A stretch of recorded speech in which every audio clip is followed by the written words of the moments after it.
सुनैना प्रभाकर माड़ी। मैं एक रिटायर्ड शिक्षिका हूँ। मेरे घर और दुकान पर किसी ने लगभग 30 वर्षों से कब्जा कर रखा था, जिसका प्रकरण न्यायालय में लंबित था। मैंने श्री मनीष सिंह कलेक्टर साहब को निवेदन किया और उन्होंने मुझे इसका न्याय दिलाया। यह शासन नहीं, सुशासन है। मैं कलेक्टर साहब को अपने दिल से बहुत बहुत आशीर्वाद, दुआएं और धन्यवाद देती। इंदौर के यह बुजुर्ग पूर्व कलेक्टर मनीष सिंह को जीवन भर नहीं भूल सकते, क्योंकि कलेक्टर ने इनके लिए ऐसा कुछ किया जो इनकी जीवन की पूंजी बन गया। पूर्व कलेक्टर मनीष सिंह के प्रयास से 30 साल बाद इस परिवार को मिली राहत।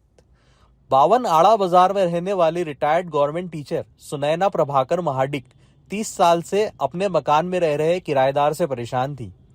उनका खुद का मकान, लेकिन किराएदार की दादागिरी। किराएदार पुरुषोत्तम उर्फ रॉबर्ट मकान पर कब्जा कर उन्हें मानसिक प्रताड़ना दे रहा था। पति पत्नी किराएदार से संघर्ष कर रहे थे।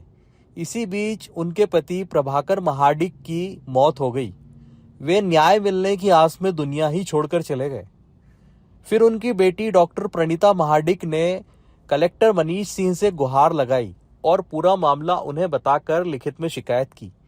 कलेक्टर ने तत्काल कार्रवाई करते हुए सीनियर सिटीजन को राहत दी और उनके मकान से कब्जेदार को बेदखल कर उनका मकान उन्हें सौंपा।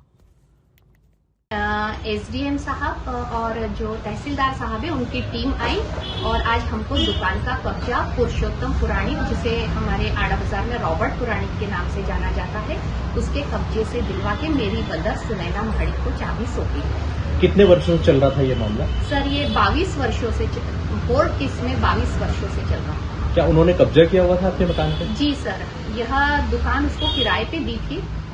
मेरे दादाजी ने दी थी। उनके देहांत के बाद उन्होंने दादी को किराया देना बंद किया। फिर उन्होंने कोर्ट केस लगाया।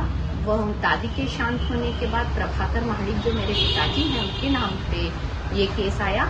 ये व्यक्ति न किराया दे रहा था, न दुकान का कब्जा छोड़ रहा था, सिर्फ नेतागिरी करता था। मेरे पिताजी ने तो विगत 22 वर्षों से संघर्ष करते रहे। पिछले वर्ष फरवरी में उनका भी देहांत हो गया। अब मेरी माताजी और मैं ही रह गए। हमारे घर में कोई पुरुष व्यक्ति नहीं है। आए दिन उसकी बदतमीजी से हम परेशान हो गए। मेरी माताजी मानसिक प्रताड़ना सहन करते करते उनकी तबीयत खराब होने लगी।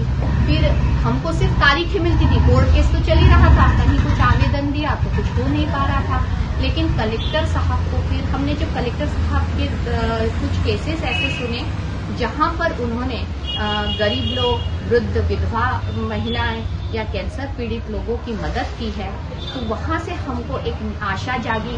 आशा जागने के बाद मेरी मदर ने उनको निवेदन किया, एक आवेदन दिया।